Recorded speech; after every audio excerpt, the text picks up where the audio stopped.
오늘 반갑습니다. 오늘은 진짜 원로도만 오시고 오늘은 좀 늦게 오시는 분도 있고 저희들 여기 항상 모이는 이 자리가 고정된 인원이 아니고 어떤 데는 좀 많았다가 어떤 데는 처음 한 4년 지금 5년 차 들어가는데 처음 시작할 땐 한 분, 두 분 모신 가운데서 이 모임을 시작했습니다. 사실 이 모임 시작한 취지는 제가 뭘 아는 것이 있어서 그런 게 아니고 제가 너무나도 부족한 게 많아서 배우려고 이 모임을 갖게 된 것입니다. 그래가지고 저 혼자서 시작은 했지만은 저 혼자서는 안 될 것 같아서 목사님, 정 목사님, 또 선교사님, 장로님들 이렇게 같이 이끌어 왔고 오늘도 지금도 세 분이서 이소자 목사님, 정성분 목사님, 저하고 그렇게 지금 아직까지 이끌고 있습니다. 참 감사하게도 지금 4년 2개월이 됐습니다. 올 3월달, 4년 4개월이 됐네요. 11월 달부터 시작했으니까. 그런데 한 번도 그래도 비록 한 달에 한 번이지만 한 번도 그냥 넘어간 적이 없고 이렇게까지 인도하신 하나님께 항상 감사한 마음으로 이렇게 살고 있습니다. 지금 우리의 이런 모임들이 비록 지금은 참 작고 볼품없는 모임처럼 보일지 모르지만 그러나 우리가 이곳에서 예수 그리스도를 만나고 그분에 대해 깊이 알고 깨닫게 된다면 더 나아가서 그분의 직분과 하시는 일을 알게 될 때 우리는 그분과 함께하면서 우리도 그분이 지금 하시고 있는 일, 곧 우리를 정결케 하시며 죄를 도말하시기 위해 최후의 봉사를 하시는 일에 우리도 함께 동참하기를 바라는 바입니다.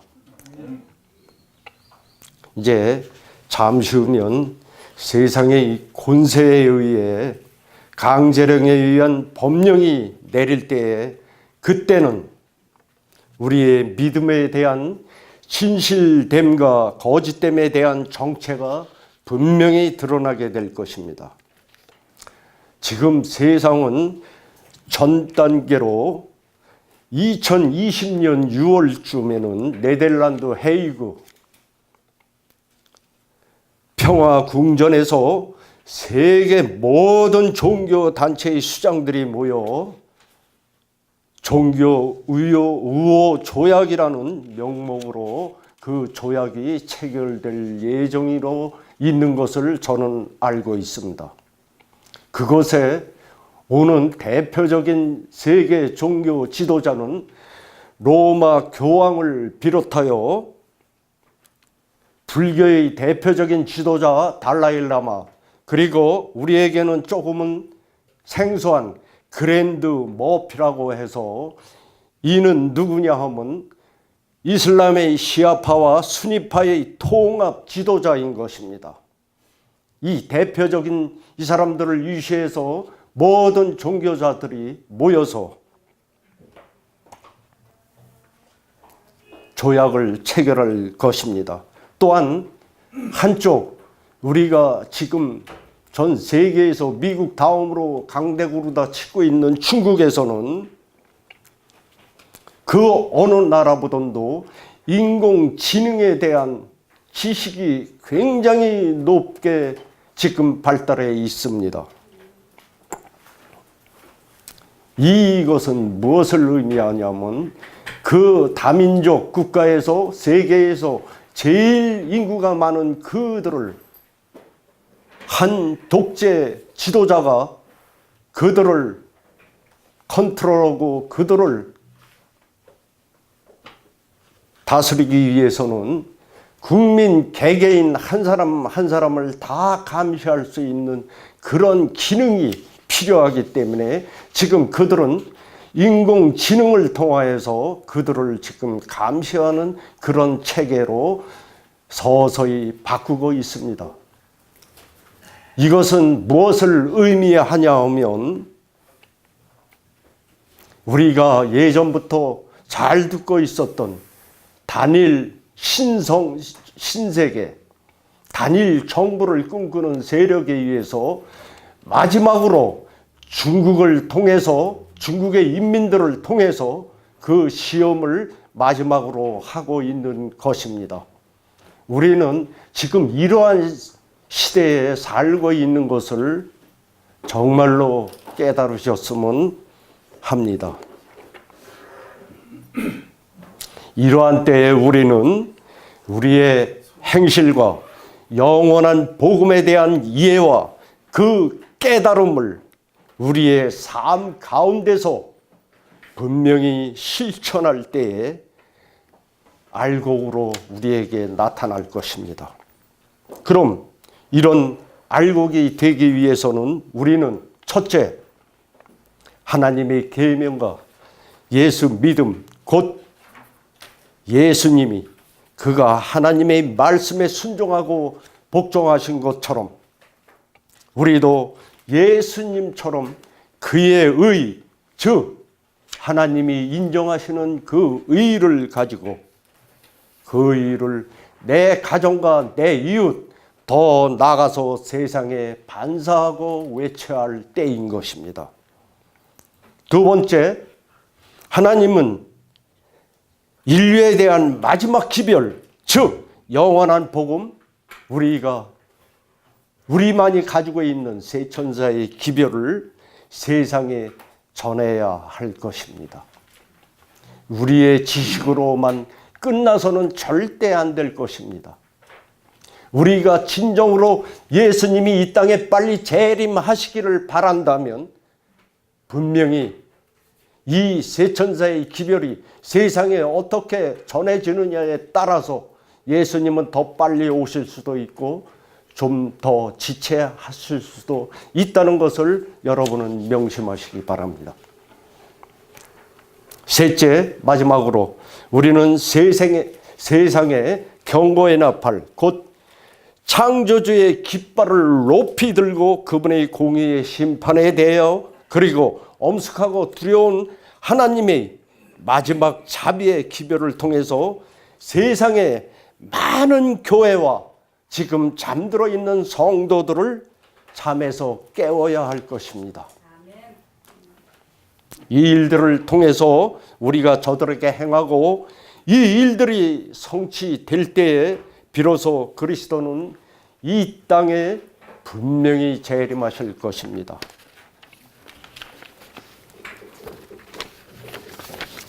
오늘 이 시간 저는 2월달 우리 모임 때 히브리서에 대한 개요에 대해서 1시간 동안 여러분께 말씀드린 적이 있습니다.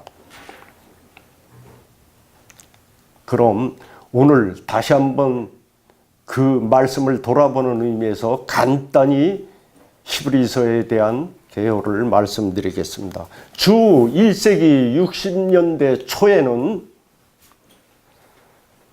히브리서가 즉 기록될 당시에는 사도들 중 몇은 아직도 생존해 있었습니다. 그리고 예수님 공생의 기간 동안에 그분의 말씀을 듣고 이리 저곳으로 다니시던 그 모습을 본 많은 그리스도인들도 있었습니다. 그들 중에 그리스도의 승천 현장에서 천사들이 다음과 같은 말을 하는 것을 들은 이들도 있습니다. 사도행전 1장 11절에 갈릴리 사람들이야 어찌하여 하늘을 쳐다보느냐, 너희 가운데서 하늘로 올라오신 이 예수는 하늘로 가심을 본 그대로 오시리라고 천사는 그 예수님이 얘기하신 오시겠다고 약속하신 말씀을 천사들이 확증해 준 것입니다. 제자들은 그의 돌아오심이 오래 지체되지 않기를 간절히 희망했습니다. 그러나 히브리서를 기록될 당시만 해도 벌써 예수님 승천하신 지 30여 년이라는 세월이 흘렀고, 그러 다음에도 하늘에서는 아무 기별도 그들에게 주어진 것이 없었던 것입니다. 그들은 주님이 돌아오심에 관한 징조를 보기 위해 하늘만 뚫어지게 바라봤던 것입니다. 또한 한편으로는 그들은 속으로 왜 그분은 오시지 않는가? 왜 그분은 오시는 날이 이렇게 지체되는 것일까? 과연 그분은 오시기는 하는 걸까? 이런 많은 생각과 한편으로는 의아심과 그런 가운데서 그들은 그래도 예수님 이 땅에 다시 오시는 그 희망을 놓지 않고 있었습니다.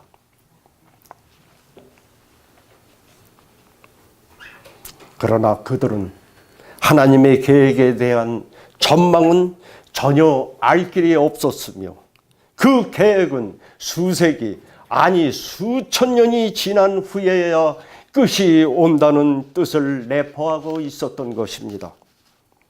예수께서는 먼저 될 일들에 대해서 언급하셨습니다. 그러나 그들은 그분의 그런 말씀들을 희미하게만 이해되었을 뿐, 신자들은 속히 오실 재림이 약속하는 것처럼 보이는 말씀에만 집착했기 때문에 그 일에 대해서는 간과했던 것입니다. 그리스도께서 예고하시고 그들 세대에 일어나리라고 말씀하신 바 임박한 예루살렘의 멸망을 앞두고 그 백성들이 그리스도의 대제사장 직분에 관해 충분히 아는 일이 필요했던 것입니다.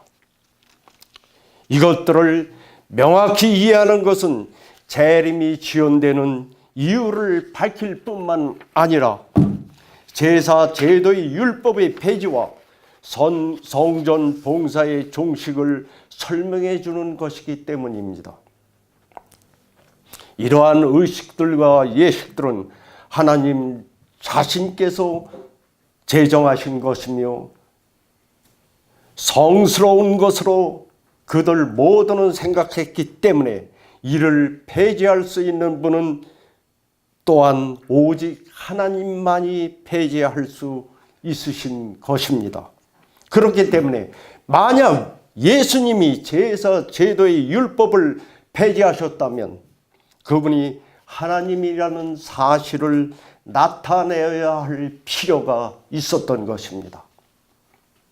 그래서 바울은 히브리서 제1장을 통하여서 이를 증거하고자 했던 것입니다. 이것이 대략적인 히브리서의 개요인 것입니다.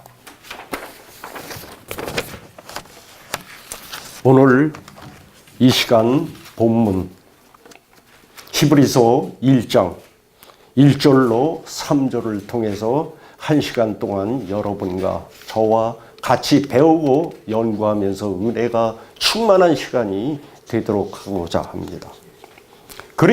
히브리서 1장은 무엇에 대한 것을 대략적으로 썼냐? 그리스도의 신성에 대한 것입니다. 성경을 가져오신 분은 히브리서 1장 1절로 3절을 한번 펴보시겠습니다.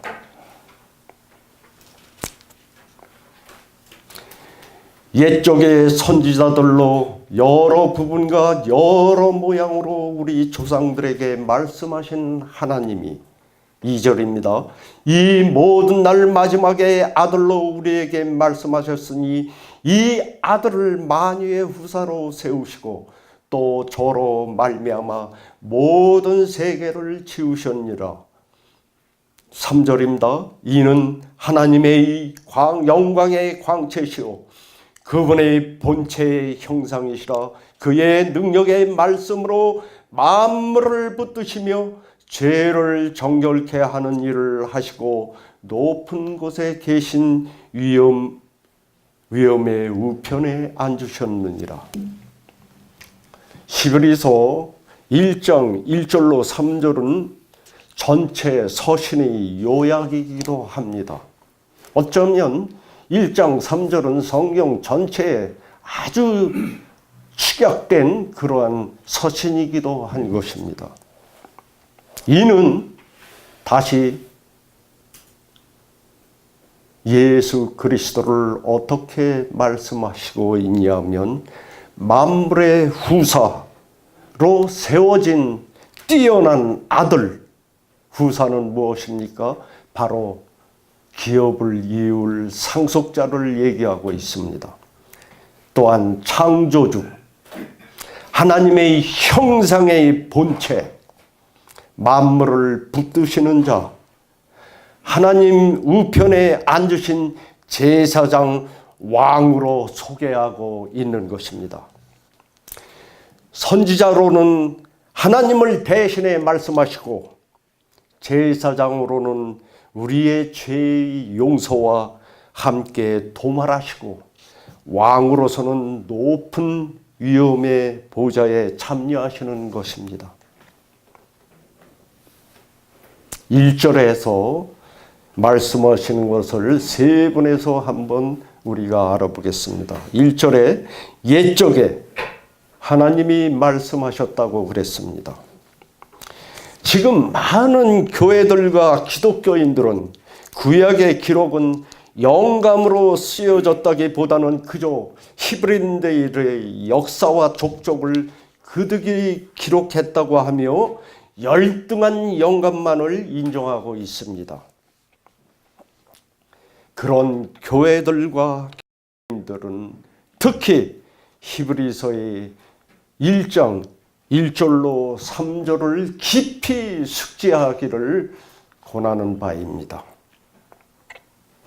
분명히 여기서는 하나님이 말씀하신 분으로 소개합니다. 단지 그 책들, 구약은 욥과 이사야, 말라기 등 이름만 붙였을 뿐입니다. 지금의 그리스도인들이 구약의 기록들을 소홀히 하고 팽겨쳐버릴 때 사람들이 거역하는 것은 모세가 아니라 창조주 하나님인 것입니다. 이에 대해 그리스도께서는 이렇게 말씀하십니다. 모세를 믿었다면 또 나를 믿었으리니 이는 그가 나에 대하여 기록하였음이라. 그러나 그의 글도 믿지 아니하거든 어찌 내 말을 믿겠느냐 하시니라. 그래서 지금 이 구약을 이렇게 등한시하기 때문에 창세기 2장 3절의 창조의 기념일인 일곱째 날을 변개하여도 하나님의 십계명이 넷째 계명을 아예 전혀 관계없는 사단의 계교로 변개하여도 그것을 안식이라고 생각하며 믿는 이런 세상이 되어버렸습니다. 또한 창조주를 부정하기 위해서 저들은 어떤 이론을 내세우기 시작했습니까? 미국의 초등학교에서조차도 이제 하나님이 창조주이심을 교육하지 않고 무엇을 얘기하고 있습니까? 진화론을 가르치고 있는 것입니다. 이 진화론 자체는 창조주 하나님을 완전히 말살하기 위한 그들의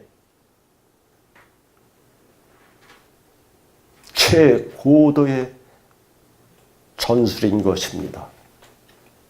지금 많은 교회에서도 창조주 하나님을 말은 하면서도 진화론과 같이 병행하고 있는 교회들이 많이 일어나고 있습니다.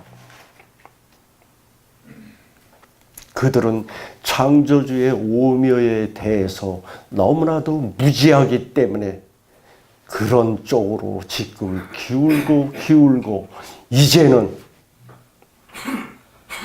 그야말로 인간 복제라는 옛날 바벨탑을 쌓는 일들을 지금 이 세상에서 하고 있는 것을 여러분은 보셔야 합니다.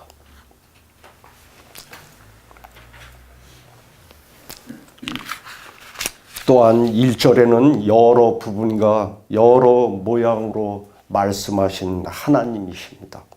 옛적의 계시들은 단편적이고 많은 종류가 있었다는 사상만은 확실합니다. 이상과 꿈을 통하여 재난과 전쟁 속에서 고통과 기근으로 하늘로부터 직접적인 음성으로 벽에 글씨를 씀으로써 지진과 불로 세미하고 작은 음성으로 제사장과 선지자를 통하여 말 못하는 짐승과 배도한 선지자를 통하여서 하늘과 땅의 징조들을 통해서 하나님은 말씀하십니다.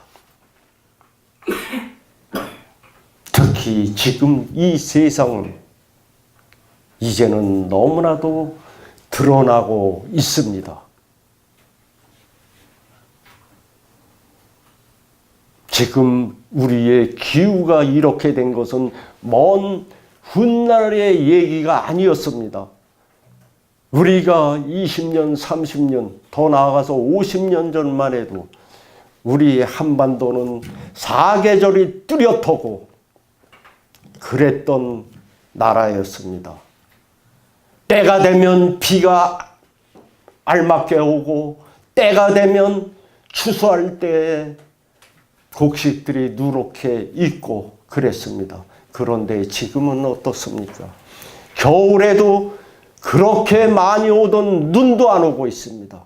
저가 지금 양평에서 조그만 텃밭을 하고 있지만 벌써 3, 4년 전부터는 봄이 되면 기근으로 가뭄으로 물 부족 사태가 생기고 있는 그러한 지경에 이르렀습니다.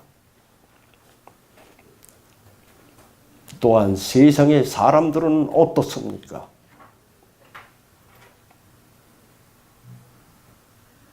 여러분, 지금 우리가 어느 때에 산다는 것은 우리 주위에서 우리 이 먼 나라를 보는 것이 아니라 우리 땅덩어리 남한에서 우리 가운데서 일어나는 것을 보면서 저는 하루하루 사는 게 정말로 두렵고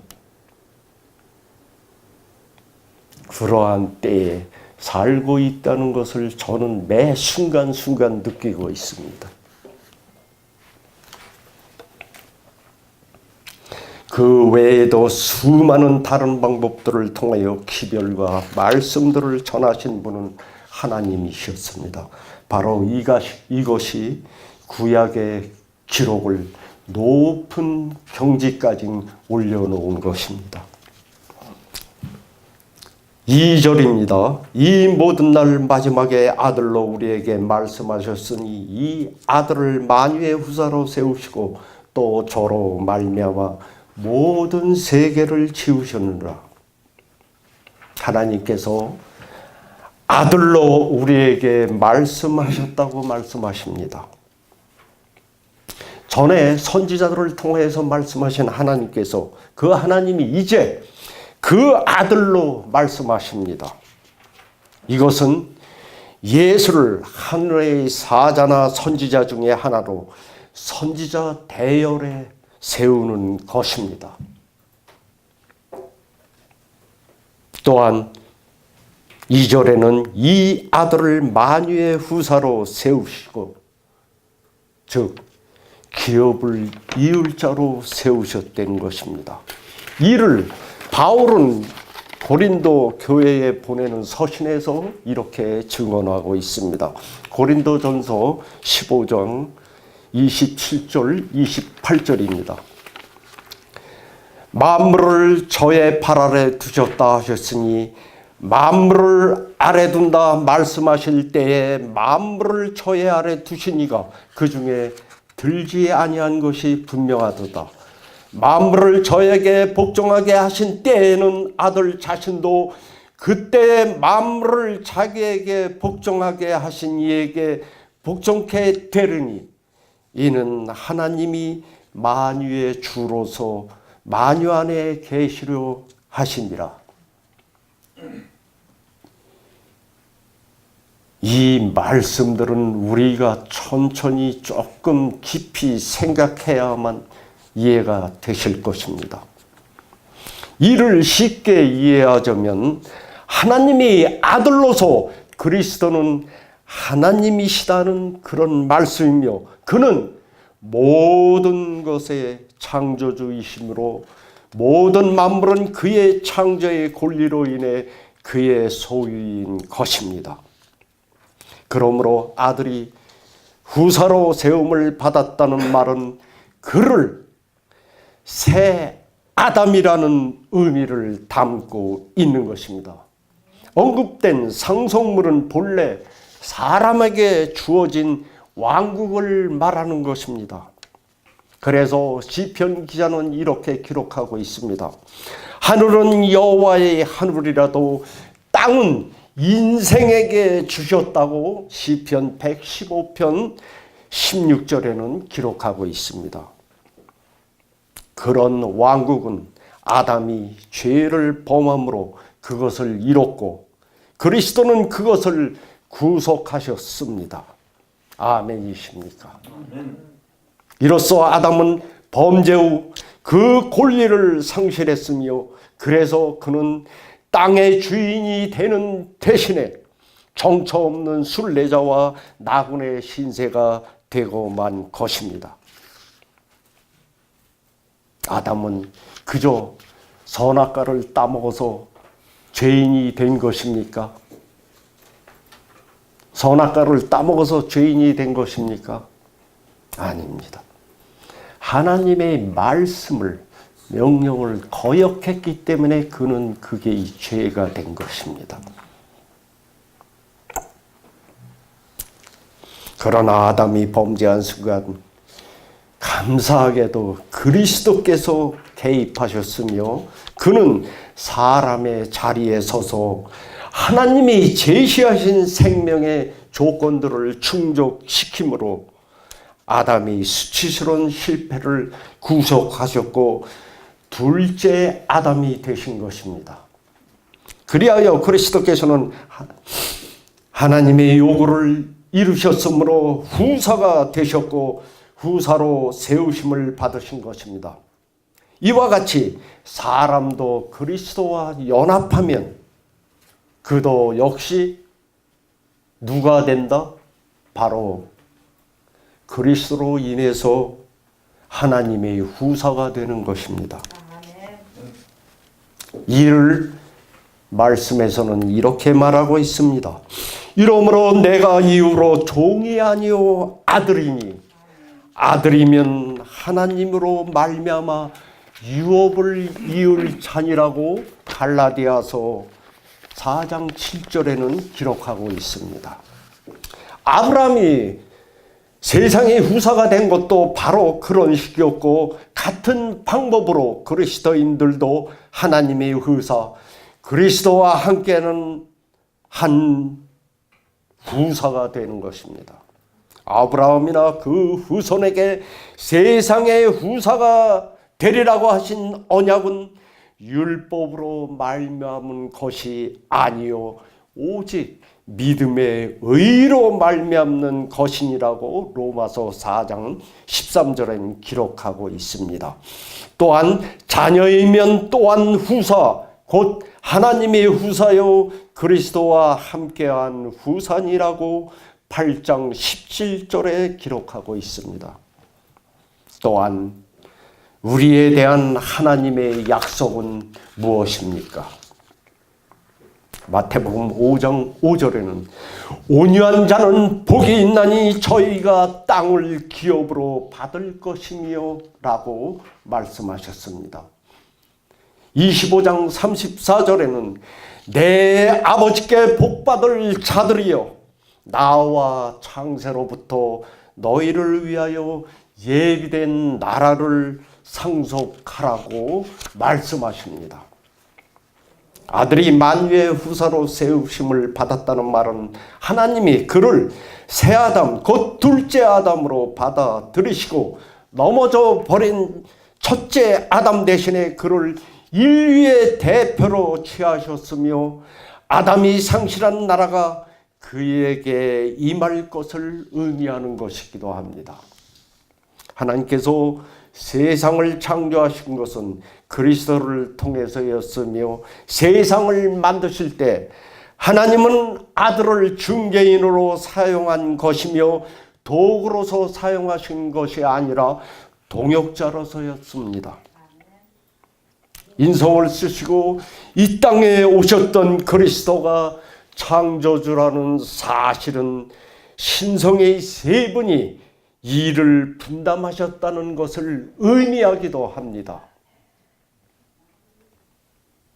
성령은 따로 할 일이 있으며 아들도 아버지도 따로 할 일이 있는 것입니다. 하나님의 계획으로는 인간의 구속주가 되어야 할 분은 역시 인간의 창조주여야만 했습니다. 왜냐하면 인간을 누구보다도 잘 아는 사람은 인간을 지으신 창조주이심입니다.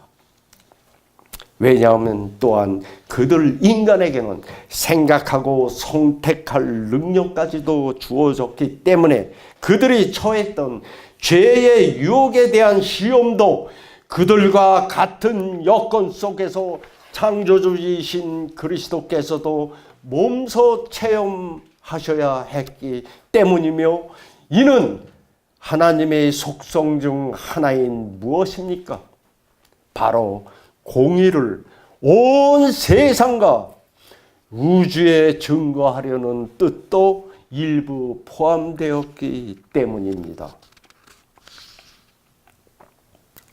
창조사역에는 이 지구뿐 아니라 모든 세계, 즉 우주를 만드셨습니다. 지은 것이 하나도 그가 없이는 된 것이 없느니라고 요한복음 1장 3절에는 기록했으며 그 말씀 가운데는 말씀은 물질적 창조보다는 더 큰 의미를 갖고 있다는 것을 여러분은 아시길 바랍니다. 그것은 우주의 영적 힘까지도 포함된 것입니다. 골로새서 1장 16절에는 만물이 그에게서 창조되되 하늘과 땅에 보이는 것들과 보이지 않는 것들과 혹은 보좌들이나 주관들이나 정사들이나 권세들이나 만물이 다 그로 말미암고 그를 위하여 창조되었고 이는 그로 인해서 모든 것이 구성되었음을 말합니다. 물질 세계의 창조주이신 그리스도는 하늘과 땅의 정사와 질서와 법도 만드신 분인 것입니다. 그 안에서 우주는 그 지속성과 질서를 지니는 것입니다. 그가 만물보다 먼저 계시고 만물이 그 안에 함께 섰느니라. 골로새서 1장 17절 말씀입니다. 이는 우리의 안목으로는 가늠할 수도 없는 하나님의 창조 세계와 보좌를 맴도는 광활한 우주의 세계를 생각할 때 하나님의 위대하심에 우리는 경탄을 금할 수 없게 되는 것입니다. 여러분은 과연 우주가 얼마나 광활한 것인가를 한번 생각해 보셨습니까? 우주 안에는 은하계가 우리가 셀 수 없이 많은 은하계가 있으며 많은 안에는 지금 우리가 소속해 있는 태양계가 수없이 많은 것이 우주입니다. 그런 우주 가운데서 그런 우주 가운데서 지구는 어떤 것입니까? 티끌만도 못한 지구에서 또 티끌만도 못한 우리를 위해서 잃어버린 바 된 사람들을 구하시려고 이 세상에 오신 하나님이라고 생각할 때 우리는 시편 기자와 같이 경탄에 맞이하며 그분에 대해서 영광을 높이 드릴 수밖에 없는 것입니다. 사람이 무엇이간데 저에게 주께서 저를 생각하시며 인자가 무엇이간데 주께서 저를 권고하시나이까 하고 다윗은 고백하고 있습니다. 우주의 법칙을 만드신 하나님께서는 천연계의 법칙을 정하셨고 인간의 정신적, 육체적 본성을 지배하는 법칙도 만드셨습니다. 또한 그분은 생애의 지침으로서 무엇을 주셨습니까? 십계명을 주신 바로 그분인 것입니다. 그리고 우리가 가지고 있는 이 성경 자체는 창조주이신 하나님이 우리께 주신 바로 사형 설명서와도 같은 것입니다. 법을 주시고 법에 대한 순종을 요구하신 그리스도께서는 다른 사람들을 위해 설정하신 처지에서 당신 스스로가 살기를 마다하지 않으셨습니다. 이 얼마나 공의로운 처사이시며 그분이 인류에 대한 사랑의 발로에 의한 행위이십니까? 인간의 실패에 의해 바로 그가 제정하신 형벌을 당하려고 인간의 제일 낮은 자리를 택하신 것입니다. 이런 사실로 볼 때 우리는 결코 하나님은 불공정하시다고 말할 수 없는 것입니다. 그분은 자신이 기꺼이 하시지 않는 것을 가지고 그 누구에게도 요구하지 않으시는 분인 것입니다. 바로 이것 때문에 그리스도는 인류의 최후의 심판자요 인간 조종자로서의 자격을 충분히 가지신 것입니다. 히브리서 1장 3절 본문입니다. 이는 하나님의 영광의 광채시요 그 본체의 형상이시라. 그의 능력의 말씀으로 만물을 붙드시며 죄를 정결케 하는 일을 하시고 높은 곳에 계신 위엄의 우편에 앉으셨느니라.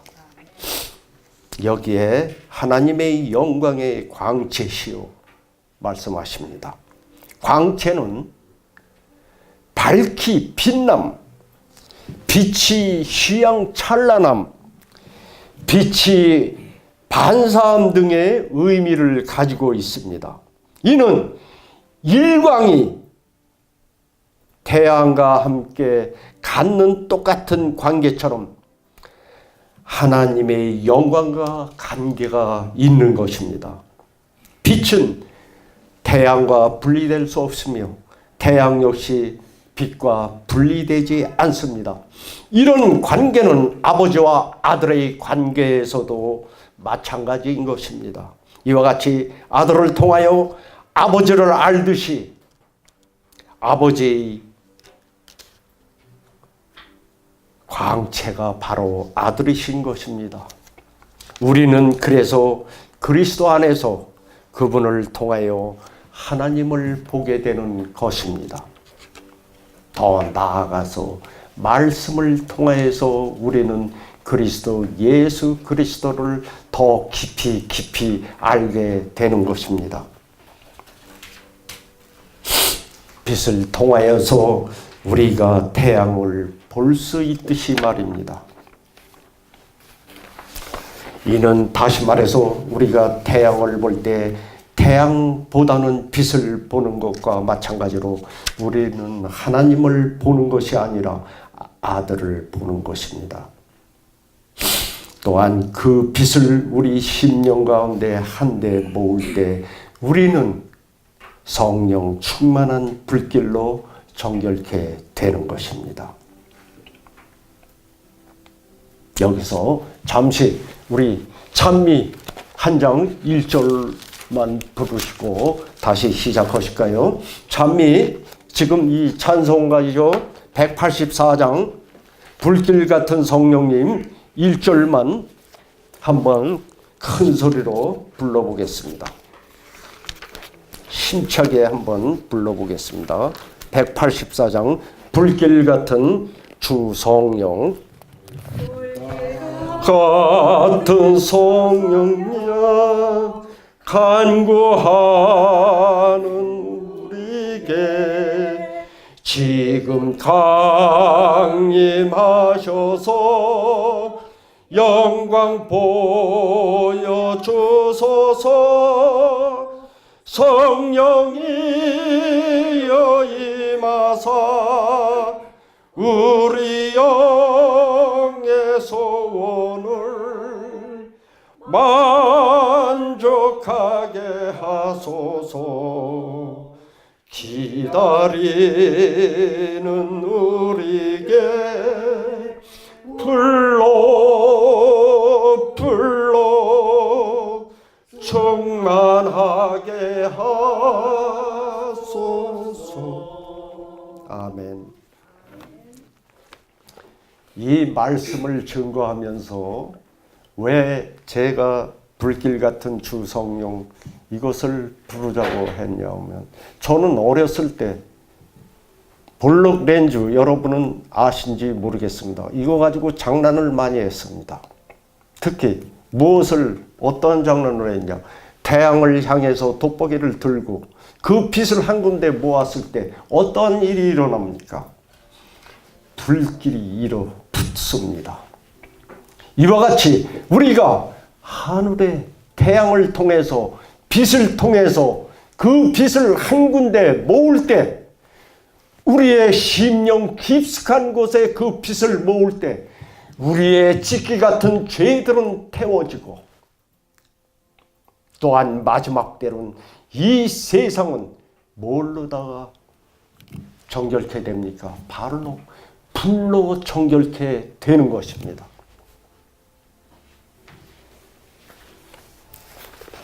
오늘 우리가 이 자리에 성령께서 함께 하셔서 우리들에게 감동감화심으로 인하여 우리의 그동안의 허물과 찢기들을 다 태우는 그러한 은혜스러운 시간들이 되시길 간절히 소원합니다.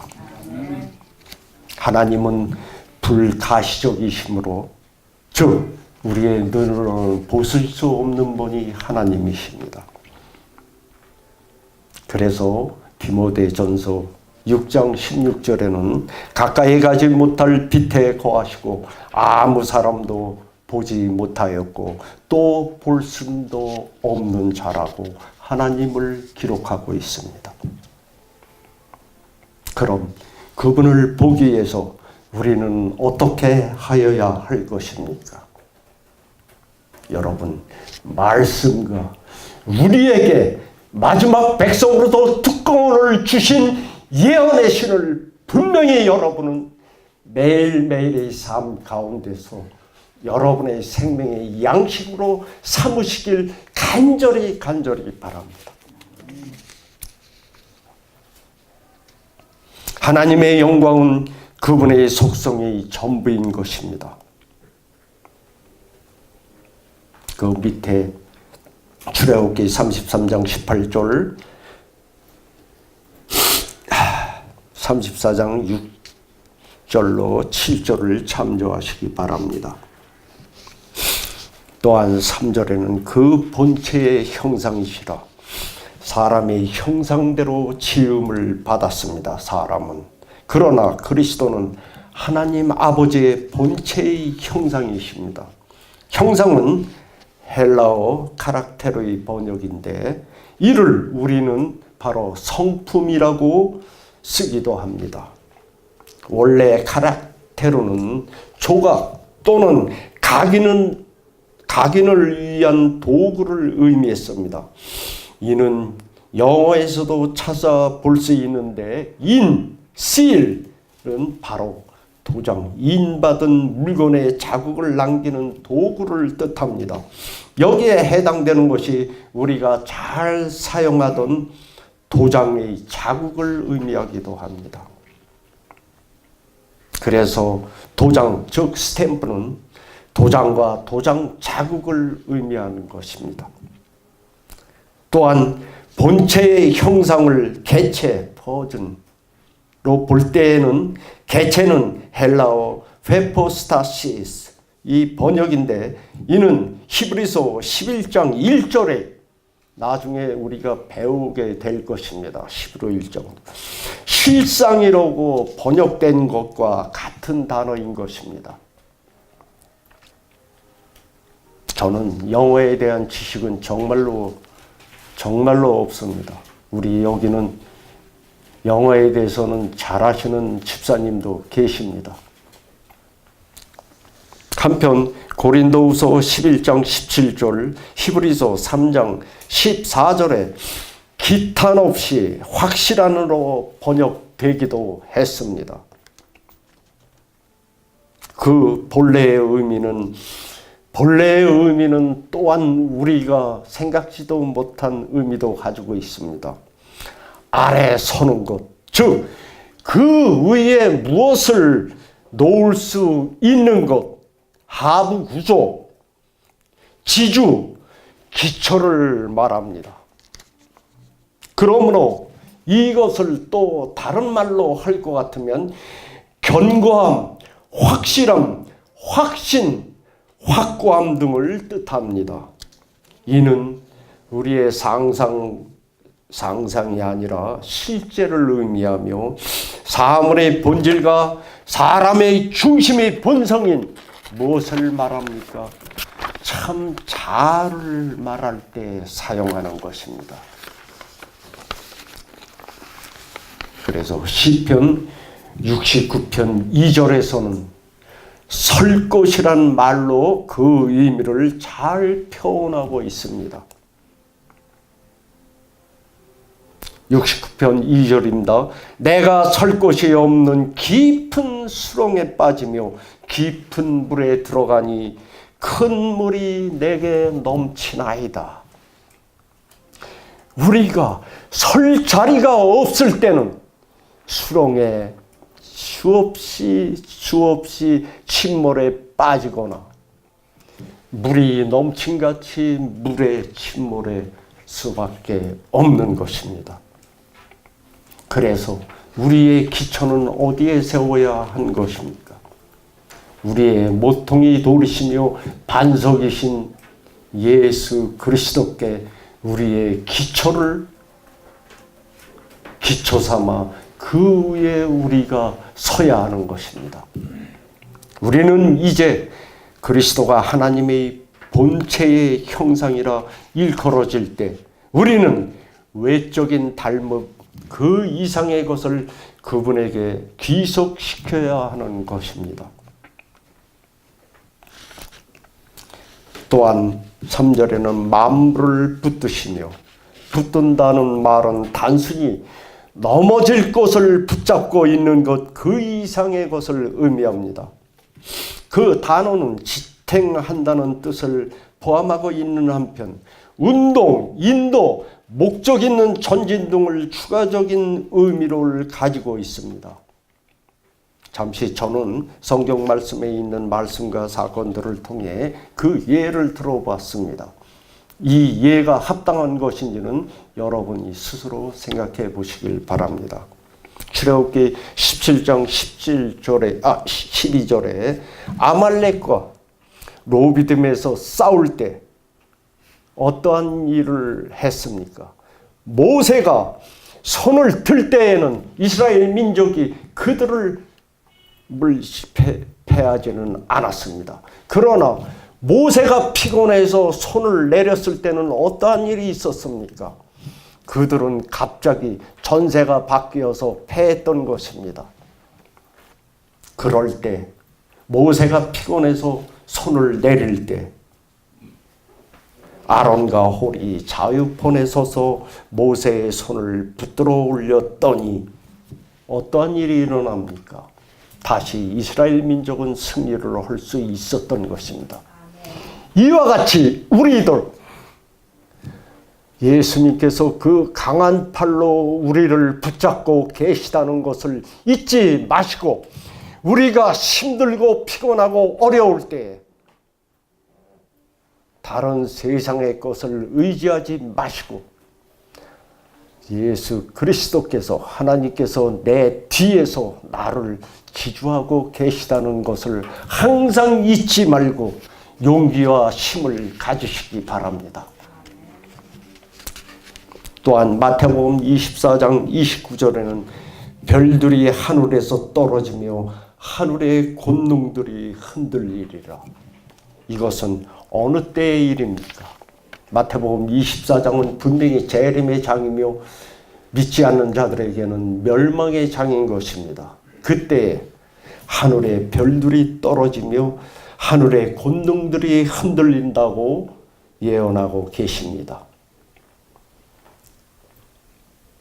정말로 마지막 때 예수님이 지성소에서 지금 우리를 위한 최후의 봉사를 하시고 계실 때 그 일이 정결케 하는 일이 다 마치셨을 때 십자가에서 이루신 그 말씀처럼 그곳에서도 이루었다고 말씀하실 것입니다.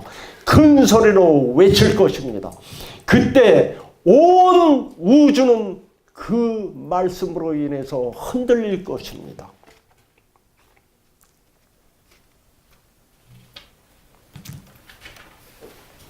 그때 하나님이 잡고 있던 몇 별은 이 땅으로 떨어질 것입니다. 또한 온 세상, 이 땅 말할 것도 없이 흔들리고 두려운 일들이 일어날 것입니다. 또한 계시록 7장 1절입니다. 내 천사가 내 모퉁이에 선 것을 보니 땅의 사방에 바람을 붙잡아 바람으로 하여금 바다나 각종 나무에 물지 못하게 하더라. 내 바람은 무엇입니까? 이 땅에 앞으로 닥칠 전쟁과 혼란과 살육과 이러한 무서운 일들이 앞으로 우리 앞에 닥치고 있습니다. 예수님께서 이미 네 천사가 바람을 놓기 위해서 떠날 때 예수님이 어떤 일을 하셨습니까? 그들을 잠시 멈추게 하신 것입니다.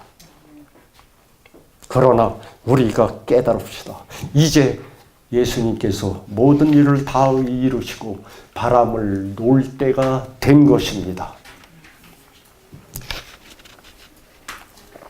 그리스도는 우주를 붙드시고 천체를 지정한 길로 갈 수 있도록 하시는 분입니다. 만물이 그 안에 함께 섰느니라고 골로새서 1장 17절에 말했는데 붙든다는 말은 단지 서 있다는 말보다 더 넓은 의미를 가지고 있습니다. 여기 서 있다는 스펠링이 하나가 틀린 것 같은데요. S가 아니고 CON consist가 합니다. 그거는 정정이 됐는지는 모르겠는데 이 정의는 물질 세계를 붙드는 단순한 능력이라는 개념으로부터 계획을 가지시고 그것을 수행해 나가는 과정에 계신 지적인 존재의 개념을 표현한다. 그리스도께서 부스드신다고 하는 바 만물이라는 말에는 보이는 것들과 보이지 않는 것들과 또는 보호자들이나 주관들이나 정사들이나 권세들을 포함시키고 있습니다. 우리는 그리스도께서 무게만 나가는 저울추를 나르는 것보다 더 많은 일을 하신다는 사실을 반드시 알아야 합니다. 그의 붙드심은 수백만 수천만에 헤아릴 수 없는 세계들과 그의 주관들과 권세들에 대한 감독도 포함되어 있는 것을 말하고 있습니다. 이는 바울이 말한 로마서 16장 25절의 일을 암시하고 있는 것입니다.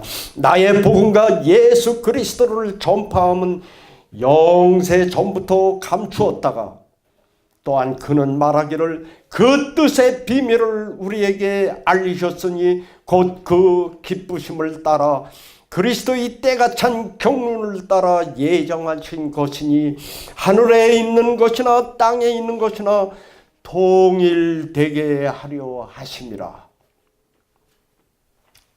지금 사단은 이 땅에서 단일 정부를 통해서 모든 것을 자기 손대로 법을 제정하고 그렇게 만들려고 그러고 있는 것입니다. 이것은 누구를 모조한 것입니까? 바로 창조주 하나님께서 계획하신 이 지구, 조그만 지구뿐이 아니라 온 우주를 하나님의 그 평화와 평안 가운데서 살 수 있도록 하나님의 법으로 다스릴 수 있도록 그렇게 만드신다는 것입니다. 이 온 우주적인 때가 찬 경륜에 대해 우리는 모두 다 이해할 수는 없지만 그러나 하나님께는 계획이 있고 때가 이르면 그것이 나타날 것이라는 것을 확신시켜 주는 것입니다. 그 재림을 확신하십니까? 지금 믿는다고 하는 또한 모토로 내세운 제7 안식일 예수 재림교회 안에서 과연 얼마나 진정으로 예수님의 재림을 진짜로 기다리는 사람이 과연 얼마나 될지 한번 묻고 싶습니다.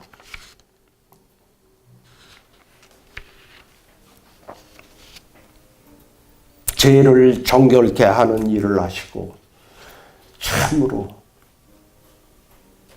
3절에 나와 있는 이 말씀 우리가 정말로 깊이 깨닫고 배워야 할 단어입니다. 이 말씀은 그리스도를 제사장으로 소개하는 것입니다. 이는 지상성서에서는 여러 사람의 제사장이 있었지만 이제는 그 혼자서 개역 성경에는 혼자서라는 말이 없습니다. 킹 제임스 성경에 보면은 himself, by himself, 그 혼자서 그 직분을 가지고 봉사하시는 것입니다. 죄의 정결이라는 헬라어 형태는 그 혼자서 오직 예수만이 라는 뜻이 반드시 포함되어야 하는 것입니다. 이는 그분에게는 하나님 외에는 조력자가 없습니다. 만민 중에 나와 함께한 자가 없이 내가 홀로 포도주 틀을 밟았는데 이사야 63장 3절에 기록하고 있습니다. 또한 이 죄의 정결이라는 정의는 히브리서 주석 ML 앤드리어스 저 남대국 외 12인의 번역으로 기록된 히브리서 주석이 있습니다. 이것은 언제 발행됐냐면 지금으로부터 한 70년 전 1948년에 우리 재림교회의 저명한 석학이신 앤드리어스 박사께서 저술하신 것입니다.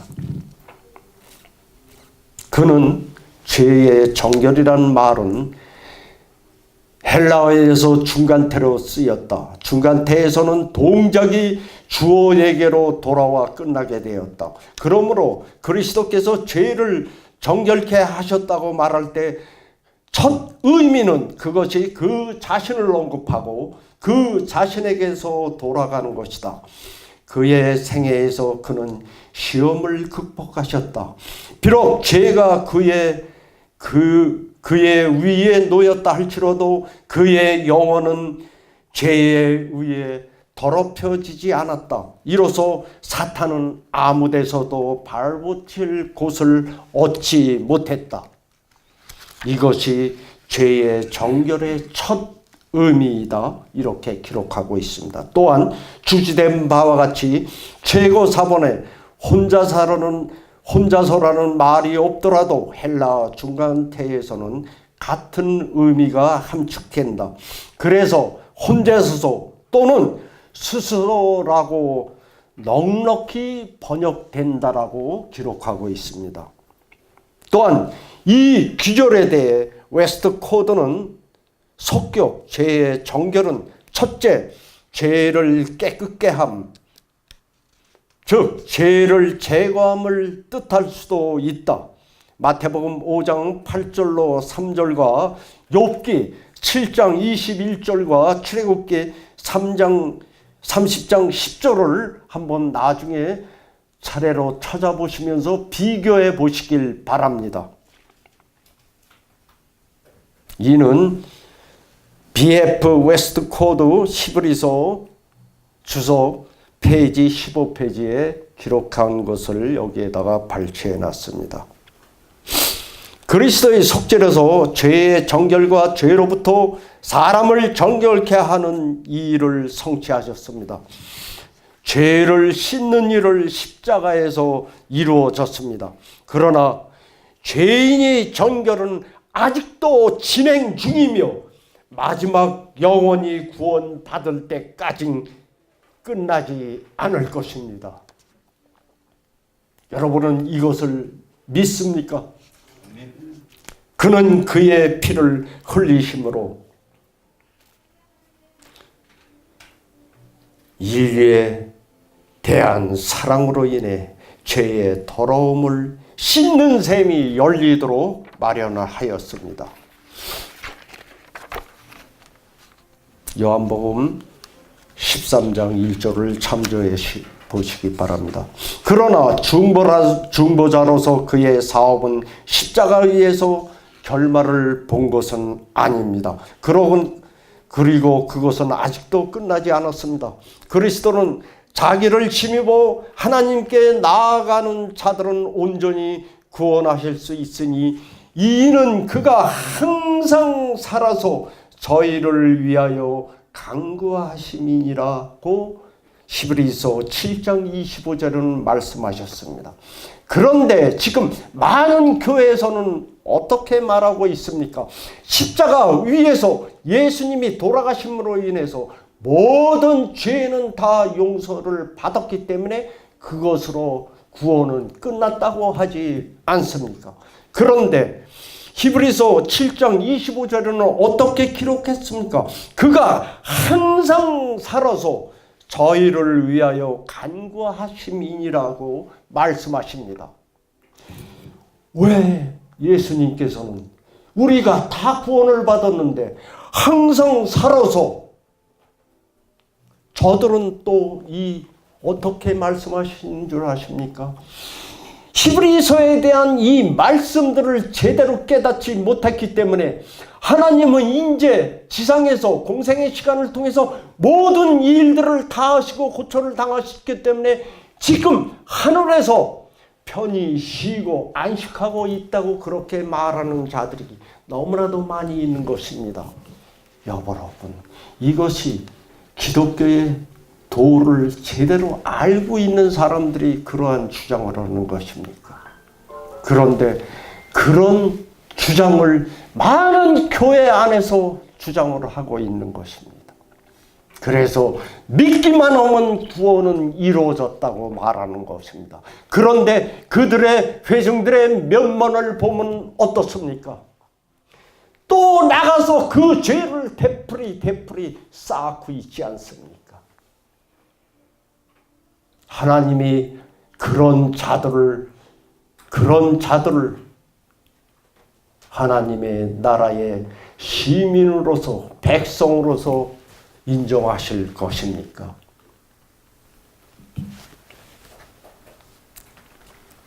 그러나 이것을 다시 한번 말씀드리겠습니다. 그리스도는 현재 우리의 변호사가 아니라고 가르치고 그분은 이미 십자가 위에서 그의 사업을 마쳤다고 가르치는 사람들은 구속에 대한 제한된 아주 불완전한 그런 견해를 가지고 양들에게, 선한 양들에게 꼴을, 불량한 꼴을 매기는 꼴입니다. 그러나 이에 반해서 그리스도는 그럼 그리스도께서 죄의 정결을 이루셨는데 죄가 아직도 존재한다면 죄의 정결은 과연 그 참 의미는 무엇을 말하는 것인가? 우리가 그리스도는 죄의 정결을 가능케 하셨을 뿐만 아니라 죄를 끝장내겠다는, 내게 되어 있다는 사실과 예언상 70주일 기간 내에 성취되어야 한다는 사실을 알게 될 때 의의 문제는 한층 더 중요하게 되는 것입니다. 다니엘 9장 24절에는 가브리엘 천사는 다니엘에게 이렇게 말하고 있습니다.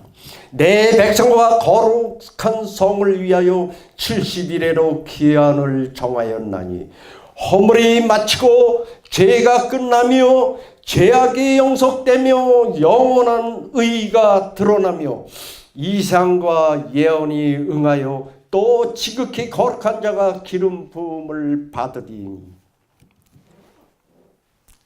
죄를 끝낸다는 말은 단지 용서하신다는 것 이상의 의미를 갖고 있으며 그것은 생애에서 죄의 뿌리를 뽑는다는 것을 뜻하며 그것은 성화의 단계, 곧 모든 악의 근절, 완전한 성령에 의해 지배되는, 즉 죄를 지극히 미워하는 그러한 생애를 의미합니다.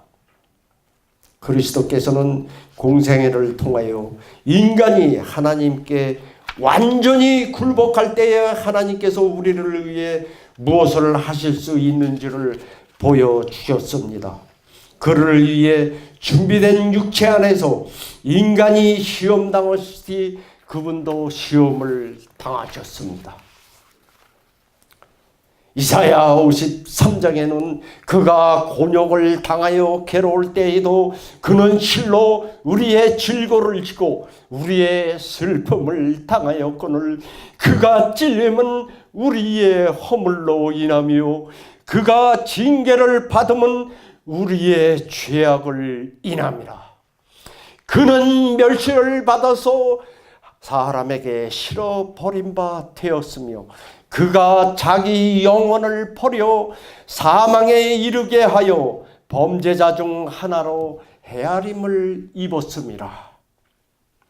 많은 사람의 죄를 지며 그의 영혼을 속건 제물로 드리고 많은 사람을 의롭게 하며 그들의 죄악을 친히 담당하셨습니다. 이렇게 기록하고 있습니다. 이 말씀들은 그리스도를 죄지고 가는 자로 소개합니다. 하나님의 죄를 알지도 못하신 자로 우리를 대신하여 죄를 삼으신, 친히 나무에 달려 그 몸으로 우리의 죄를 담당하셨으니 그는 우리와 같이 한결같이 시험을 받은 자로 돼 죄는 없으시니라. 그리스도의 몸, 즉 성전은 오점이 없으며 거룩했던 것입니다.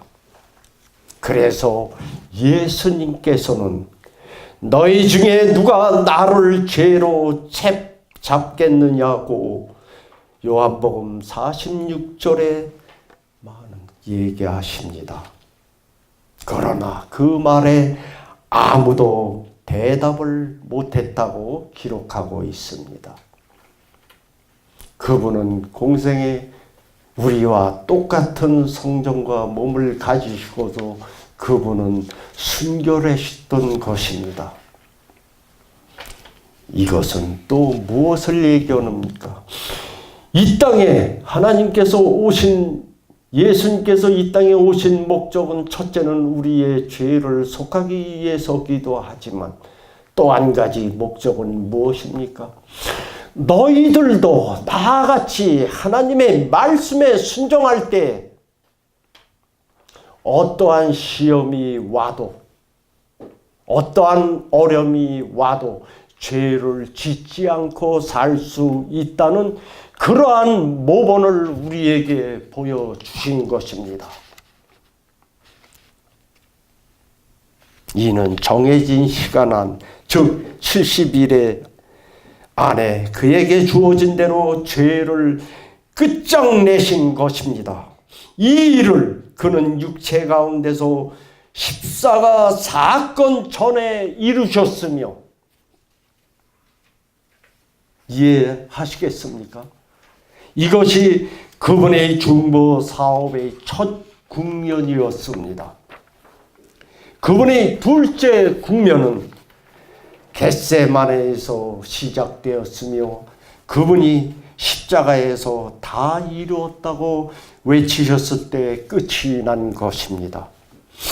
그리스도께서 겟세마네를 향했을 때, 그때까지만 해도 그는 아버지의 보호하심과 돌보심에 의존하셨습니다. 그러나 이제 그는 죄인의 자리에 서서 홀로 고통을 당하여만 했습니다. 그분은 죄인이 받아야 마땅할 대우를 받게 되었고, 그의 영혼의 고뇌 가운데 하나님이여, 나의 하나님이여, 어찌하여 나를 버리셨나이까 하고 외침은, 왜 그런 외침을 외치셨습니까? 그는 하나님께 버림을 당하셔야만 했기 때문입니다. 그분은 죽음이 두려우신 것이 아니라 하나님과의 분리되는 것이 너무나도 두려우셨던 것입니다. 이해가 되십니까? 이제 그에게는 모든 소망과 위로가 제거되어야만 했습니다. 그렇다면 과연 우리는 모든 동기를, 우리가 믿을 수 있는 모든 동기를 자극하는 것들이 제거된다면 어떻게 우리는 될 것입니까? 과연 우리에게 은혜의 시기가 끝나고 홀로 세상에 설 때 어떠할 것입니까? 진정한 믿음이 필요한 것입니다. 우리에게 환난과 시험과 고통이 올 때 그야말로 우리에게는 진정한 믿음이 필요한 것입니다.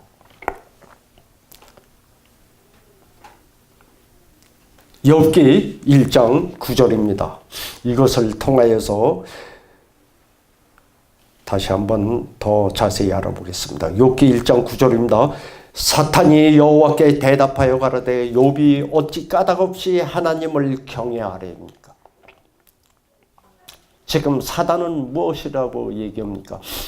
어찌 사단이 그 재산과 재물과 그런 것이 많이 하나님께서 베풀어 주셨으니까 하나님을 경외하는 것이지, 만일 그런 것을 하루아침에 다 쓸어가 버린다면 그래도 하나님을 경배하실 것 같습니까?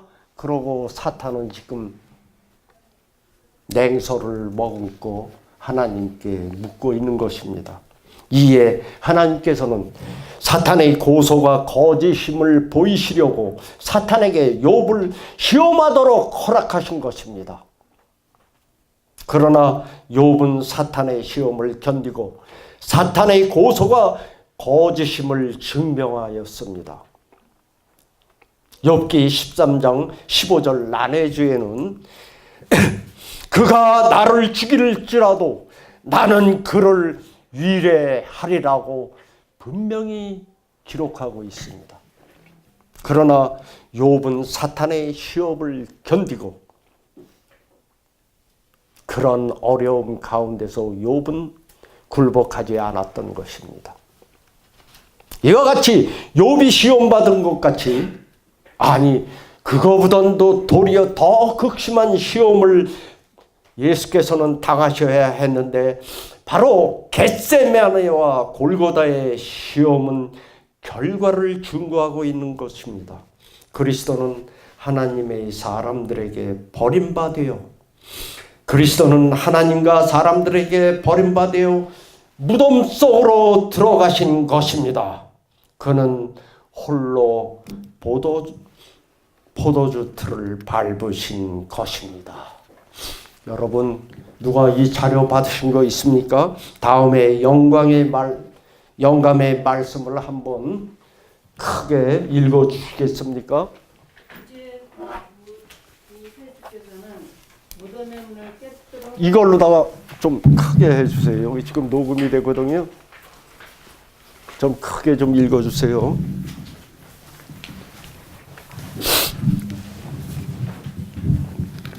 구세주께서는 무덤의 문을 깨뜨려 보실 수 없었다. 그가 정복자로서 무덤에서 나오리라는 희망도 그에게 주어진 바 되지 않았고, 아버지께서 그 희생을 갈아타셨다는 것도 그에게 말해진 바 되지 않았다. 하나님께서는 죄를 심히 미워하심으로 그는 하나님에게서 영원히 분리되지 않을까 두려워하셨다. 그리스도께서는 범죄한 인류를 위하여 자비가 더 간청되지 않게 될 때 죄인이 느끼게 될 고민을 느끼셨다. 그가 마신 잔을 그처럼 쓰게 하고 하나님의 아들의 심장을 파열시킨 것은 인류의 대자이신 그에게 아버지의 분노를 가져오게 한 죄의식이었다. 아멘. 시대의 소망 영문 753페이지에 있는 것입니다. 그러나 그리스도께서는 패배의 느낌을 가지고 죽으셨다고 가정해서는 안 되는 것입니다. 그는 분명히 승리자로 죽으신 것입니다. 다음에 또 한번 그 밑에 하나님께 표면상으로 크게 한번 또 읽어 주시겠습니까? 하나님께 표면상으로 버림받은 무서운 흑암 중에서 그리스도께서는 인간의 고통의 잔을 난기 없이 마시셨다.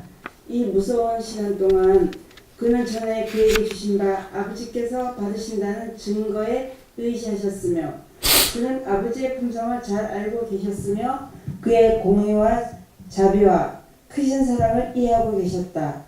그는 순종하는 것을 그의 기쁨으로 삼아오던 그분에 대해 믿음으로 의지하였다.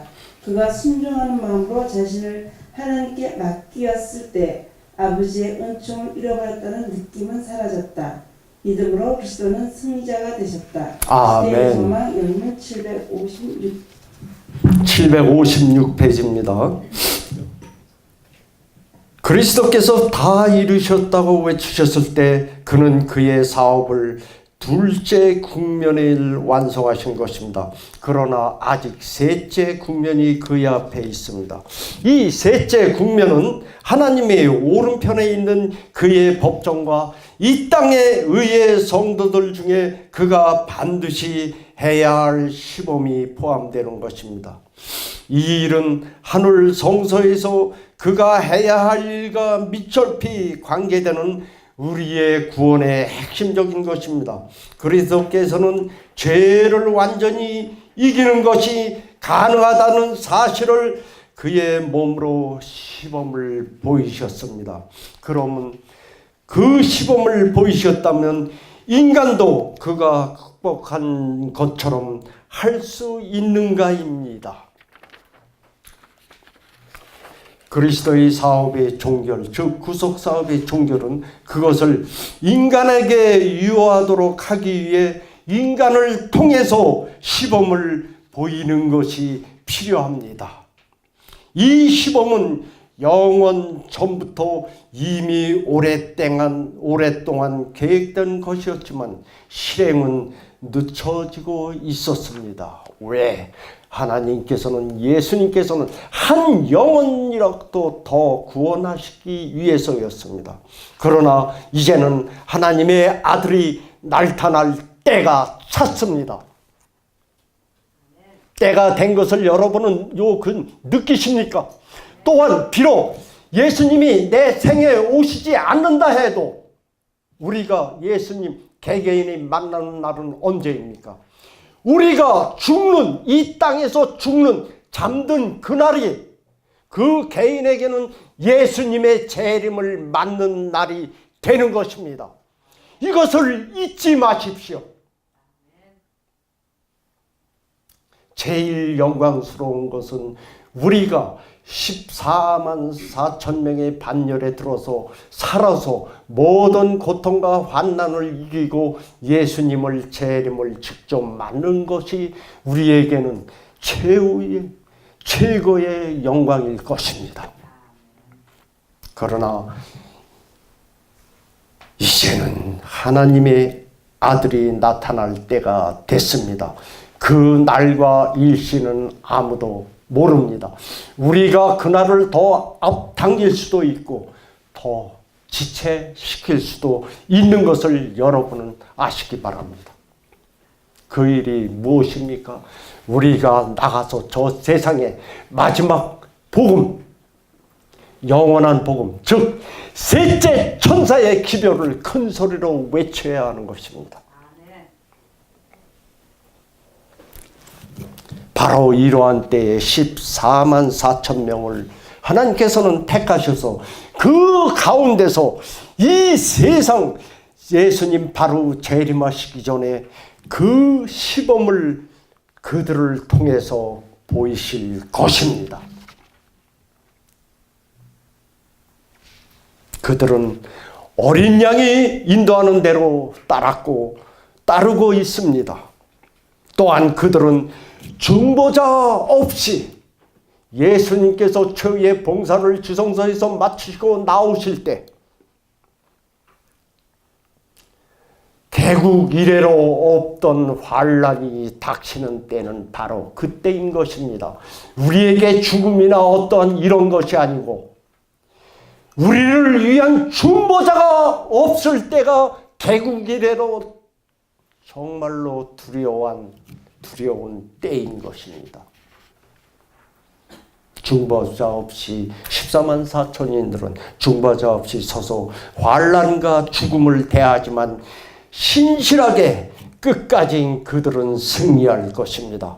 그리스도께서 성소를 떠나실 때 어둠이 지상 거민들 위를 덮입니다. 그 무서운 시간에 의인들은 거룩한 하나님 앞에서 중보자 없이 살아야 한다라고 각 시대의 대쟁투 영문 614페이지에 기록하고 있습니다. 그들은 욥이 말한 것처럼 그가 나를 죽이실지라도 나는 그를 신뢰하리라고 말할 것입니다. 그들은 또한 하나님의 뜻을 행하는데 음모가 있다는 사탄의 고소에 담대히 나가서 답할 것입니다. 사탄의 조소와 핍박에 의한 도전은 마지막 성도들과 맞닥뜨려질 것이며 거기에 대항한 성도들이 대답이 확실히 주어지면 마침내 그리스도는 그분의 사업은 성취되고 그의 성도들로 인해 영광스럽게 될 것이며 그분은 이렇게 선포하실 것입니다. 성도들의 인내가 여기 있었나니 저희는 하나님의 계명과 예수 믿음을 지키는 자들이었다 라고 이렇게 선포하실 것입니다. 말씀 마치겠습니다. 기도하겠습니다. 사랑과 은혜가 충만하신 하늘에 계신 아버지 하나님, 저희들 오늘 이 진리를 찾는 사람들의 선교센터, 이제 저희들 한 달에 한 번씩 이곳에서 예수님을 위한 성경 학교를 열었사오니 오늘 또 이 시간 그 성경 학교에서 저희들의 하늘의 만나를 통하여서 또한 이 시대의 징조를 깨닫게 하시고 또한 이 징조를 깨닫는 것으로 다 끝나는 것이 아니고 우리는 지금 하늘 지성소에서 봉사하고 계시는 대제사장이신 예수 그리스도를 따라 같이 정결케 되는 일에 합심할 수 있는 저희들 되게 하시옵소서. 그리하여서 저희들의 가지고 있는 모든 죄와 허물을 도말하여 주시고, 또한 그것으로 끝나는 것이 아니고 저 세상에 나가서 큰 소리로 우리에게 주신 그 마지막 인류에 대한 마지막 자비의 기별인 영원한 복음, 셋째 천사의 기별을 외칠 수 있는 저와 우리 모두가 되게 하여 주시옵기를 간절히 기도드리옵나이다. 예수 그리스도의 이름으로 저희들 오늘 이 시간 기도드리옵나이다. 아멘.